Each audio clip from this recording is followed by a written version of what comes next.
vos amis, tenez, celui-là c'est pour vous. Merci. Celui-là c'est pour vous, chacun le sien, pas de jaloux. On fait mal il y a qu'une solution, ouais, c'est peut-être temps de bouger le cul. Vous allez bien profiter parce que quelle que soit la solution qu'on trouve, de toute façon un jour ou l'autre on va tous mourir. Ouais, de toute façon, comme il a dit, Jamel Debbouze, on va tous mourir. Et après, c'est ça la question, qu'est-ce qui va se passer à votre avis? Regardez la description de...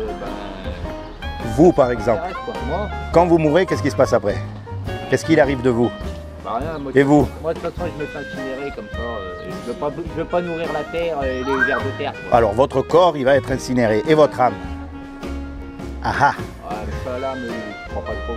Ah ben pourtant! Je pense pas pouvoir me réincarner dans quelque chose. Ah ben ça c'est bien déjà, parce que alors ça marche pas. Non, l'âme c'est la vie qui est en vous. C'est ça qui fait votre personnalité. C'est pour ça qu'il n'y en a qu'un comme vous. Mais vous avez remarqué, non seulement il n'y en a qu'un comme vous maintenant, mais ça depuis toute l'éternité, il n'y en a eu qu'un comme vous. Ouais, mais bon, regardez, je vais partir, mais bon, il y aura une naissance entre temps. Il y aura une naissance qui sera complètement différente. Mais regardez, les gens ils jouent au loto. Et il y a une chance sur, je sais pas combien, 1 million de gagner. Oh, même plus qu'1 million, sur 10 millions. Donc imaginez que ce que je vais vous dire, il y a une chance sur 10 millions que ce soit vrai. Alors, vous voyez, c'est que, regardez, les gains du loto, c'est quoi? C'est l'argent investi par tous les Français pour essayer de gagner à leur tour aussi. Mais voilà. Et pourquoi faire de toute façon? Parce qu'une fois qu'on est aussi riche, on est encore plus malheureux qu'avant. Et le pire dans tout ça, c'est de toute façon l'État... oui, non, mais eux, ils gagnent tout le temps. Hein. Eux, ils perdent pas. Hein. Ils perdent pas. Si vous voulez, une fois qu'on est mort, on va être jugé. Et on va être jugé par rapport au bien ou au mal qu'on a fait. Et pour savoir si on a fait du bien ou du mal, il y a les 10 commandements. Vous connaissez les 10 commandements? Ouais, j'ai pas mal regardé, même j'ai pas mal vu. Alors, je vais vous dire, on va voir comment vous allez faire. Et attention, je vous juge pas. Hein. Est-ce que vous avez déjà menti? Parce que s'il y en a un qui a menti ici, c'est moi. Hein. Ah oui, mais ça m'arrive. Alors voilà, comment on appelle quelqu'un qui a menti? Menteur. Est-ce que vous avez déjà pris quelque chose qui n'est pas à vous? Ouais, ça m'est arrivé. Hein. Comme tout le monde, est-ce que vous avez déjà regardé une femme dans la rue pour la convoiter? Regarder une femme qui n'est pas la mienne, oui. Mais, de toute façon, mais vous savez pourquoi elle est merveilleuse cette loi? Parce que justement, elle ferme la bouche à tous les religieux, à tous les hommes. Il n'y a pas un homme qui pourra dire qu'il n'a pas menti ou qu'il n'a pas regardé une femme dans la rue. Comme les musulmans, ils sont musulmans quand ça les arrange. Mais ça, c'est de naissance. Les musulmans, ils disent c'est des hommes, soi-disant, ils frappent pas leurs femmes. Ils touchent pas la drogue, ils touchent pas l'alcool. Moi, je vous dis, j'habitais Paris. J'avais un beau-frère qui était marocain, qui était marié avec une Française, reconverti à l'islam. La femme, c'était plus une femme, à la maison, c'était une chienne. Et le mec, ça fumait le pétard, ça buvait de l'alcool. Et ça prêchait la bonne parole de l'islam. Et voyez pourquoi elle est belle cette loi? Parce que justement, elle ferme la bouche à tous les hommes. Voilà, il n'y en a pas un qui pourra aller devant Dieu et dire « Eh, moi, je suis un homme bien et je mérite d'aller au paradis. » Il y a un jeune qui vient voir, pendant un moment, j'ai vécu dans la rue à Paris. Il vient voir, il fait « Ouais, Christophe, pourquoi tu ne rentres pas dans l'islam? C'est la meilleure des religions. » Il m'a dit « En plus, si tu rentres dans l'islam, moi, j'aurai ma place au paradis. » Je lui dis « Pourquoi tu as fait des conneries ?» Il dit « À partir du moment où tu as fait des conneries, la place au paradis, il n'y en a pas. » De toute façon, il n'y a pas de paradis. Alors, je vais vous dire. On va mourir, on va tous finir au même endroit. Hein. C'est pour ça qu'elle est magnifique, cette loi.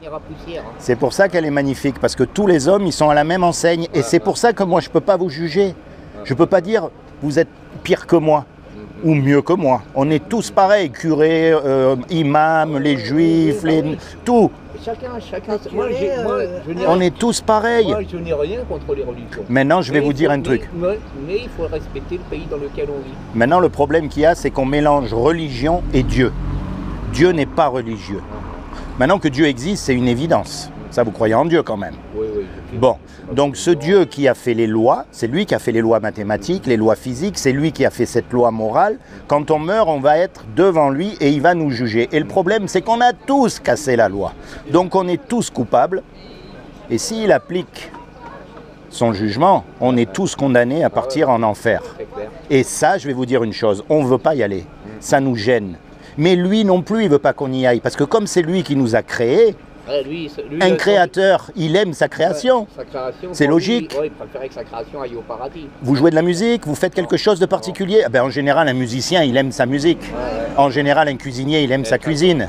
Dieu, il aime sa création. Donc, il ne veut pas qu'on aille en enfer. Donc, il a fait quelque chose lui-même pour nous éviter, malgré qu'on soit coupable, d'aller en enfer. Est-ce que vous savez ce qu'il a fait? Parce que c'est ça qu'il faut comprendre. C'est pas une religion, c'est pas une secte, c'est pas une organisation, c'est pas toutes ces choses. Il y a 2000 ans, Dieu lui-même, il est descendu sur terre et il s'est revêti d'un corps humain qui est Jésus. Et il a dit, quiconque croit que Jésus est le Fils de Dieu et qu'il est ressuscité des morts, il aura la vie éternelle à mes côtés. Mais ça ne suffit pas, ça. Vous savez pourquoi? Parce qu'il y a écrit que les démons aussi y croient. La clé là-dedans, c'est un mot qu'on appelle repentance. Et repentance, ça veut dire se tourner vers Dieu. Donc moi, ce matin, je ne vous encourage pas à aller dans une église ou dans une secte ou n'importe où. Non, quand vous êtes tout seul, commencez à vous rapprocher de Dieu, à lui parler. Vous lui dites « j'y crois pas ».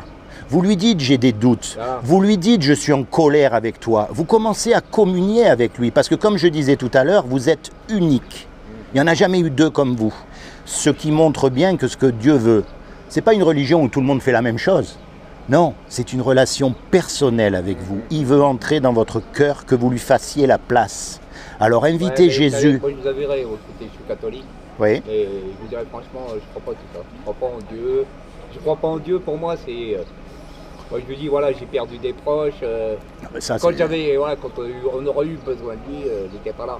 Mais je vais vous dire... Qui sont plus là, de toute façon, je sais qu'il ne fera rien pour moi de toute façon. Mais ça, c'est en pensant qu'on mérite quelque chose. Mais d'après la loi, on mérite qu'une seule chose, c'est la mort. Maintenant, prouver que Dieu existe, c'est très facile. Regardez, par exemple, regardez votre téléphone. Vous voyez le téléphone? Regardez, ne vous inquiétez pas, je ne vais pas partir en courant. Non. De toute façon, vous courez plus vite que moi. Regardez, vous voyez le téléphone? La preuve même qu'il y a quelqu'un qui a fabriqué ce téléphone. Ah bah oui, mais bien sûr. Elle est là dans le téléphone. Si, imaginez, je vous dise, voyez ce téléphone, en fait, la ferraille s'est mise ensemble toute seule au bout de 100 000 ans. Et tout. Vous allez dire, attends, t'as trop bu. Et maintenant, vous regardez la complexité de l'univers autour de vous. La complexité du corps humain. Mais même, moi je vous dis, on n'aurait jamais dû venir à une technologie aussi pointue parce que maintenant les gens ne vivent pas sans ça. Exactement. Ils n'ont pas ça, ils ne vivent pas. Alors qu'il vaut mieux ne pas. Vous voyez, on vit plus avec Dieu, mais on vit avec la technologie. Moi j'aime bien les émissions sur les Amish. Les Amish qui vivent hors de toute technologie, qui marchent encore avec les charrues. C'est vrai qu'ils sont uniques. Hein. L'électricité, c'est tout juste, c'est pas un petit noir qui pédale dans la cave. Mais voilà, ils sont restés sains. Là, tout ça, la technologie, moi je vous dis...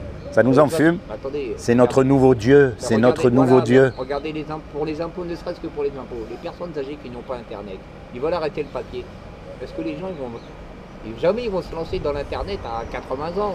Alors pour ces gens-là, ils vont laisser le papier, mais... Arrêtez, la technologie elle avance tellement vite que nous on ne suit plus derrière. C'est le nouveau Dieu de notre époque. Et nos générations de maintenant, je vois, moi j'ai une nièce qui a 16 ans. Vous avez un problème avec votre ordinateur, elle s'est mettre les mains dedans. Moi, il y a 10-15 ans, j'ai fait de l'informatique. Je ne saurais même pas m'en sortir, je ne saurais même pas développer. Ouais, ça va trop vite. Et c'est comme la vie. C'est comme la vie qui va très très vite aussi. Et pensez à ça. Le jour où vous allez mourir, ça sera trop tard. Donc, voyez, moi ce que vous encourage, c'est à commencer à penser. Et à vous rapprocher. Mais ne mélangez pas religion et Dieu. La religion a été très forte en faisant croire qu'elle représentait Dieu, alors qu'en fait c'est faux. Parce que quand vous regardez, vous connaissez l'histoire de Jésus? Qui est-ce qu'il a mis sur la croix? Ce sont les religieux de l'époque. Et aujourd'hui, qui c'est qui nous dégoûte de Dieu? Ce sont les religieux d'aujourd'hui. On ne veut pas être comme eux parce que c'est des hypocrites. On le sait bien. Bah oui, mais écoutez, déjà quand vous entendez les musulmans vous dire que l'islam c'est la meilleure des religions. Mais c'est... Mais vous regardez, si vous regardez bien le Coran, dans le Coran il n'est pas dit qu'un homme doit frapper sa femme. De toute façon... Il n'est pas dit qu'un homme doit boire de l'alcool. De toute façon, je vais vous dire une chose. Toutes les religions sont les mêmes. C'est-à-dire qu'il faut que vous fassiez quelque chose pour plaire à Dieu. Alors il y en a qui donnent leur fortune, il y en a qui se suicident, il y en a qui s'explosent avec des bombes. Alors que Dieu, il nous a dit, vous pouvez rien faire pour être bon. C'est jusqu'au fond de vous que vous êtes mauvais. Donc moi, je vais faire. Dans les islamistes radicalisés, dans le Coran, il n'est pas dit qu'il faut s'attacher une ceinture d'explosifs, aller se faire sauter la gueule au milieu de touristes. Moi, franchement, je connais pas le Coran. Alors... Non, mais je vous dis, c'est pas marqué dans le Coran, tout ça. Mais n'oubliez pas que, mais ils sont fanatiques, il n'y a pas si longtemps que ça, les catholiques massacraient les chrétiens. Oui. Avec au lavoir, les femmes qui allaient au lavoir, simplement parce qu'ils ne voulaient pas être catholiques. Toutes les religions, ce sont les mêmes.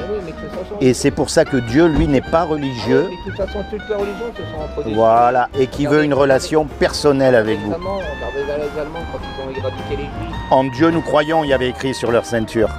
C'est comment votre prénom? Challenge. Allez, je m'en vais. Challenge. En Solange. Ah bah, Solange. Et vous? Ouais, moi, Christophe. Christophe. Seigneur Jésus, je te demande vraiment que tu te révèles dans le cœur de Christophe et Solange en tant que leur sauveur et leur Seigneur, afin qu'ils soient sauvés pour l'éternité. Et qu'ils comprennent que tu n'es pas une religion, mais que tu es une personne qui est vivante et qui veut entrer dans leur cœur pour qu'ils soient sauvés, qu'ils puissent connaître la véritable paix que tu donnes à ces enfants. Soyez bénis, Christophe et Solange. Soyez bénis. Vous êtes bien au soleil, là, à les Ardets, hein? Ouais, on est dans le sud, hein, on n'est pas là pour rien. Moi, je suis originaire de Paris, on a un temps de merde. On avait un temps de merde là-bas. Ça fait 5 ans, je ne Ah, on est mieux là. Vous avez remarqué, après l'orage, ce qu'il y a de bien, c'est que tout de suite, il y a le soleil qui brille. Hein? Ça, c'est merveilleux, ça n'a pas de prix.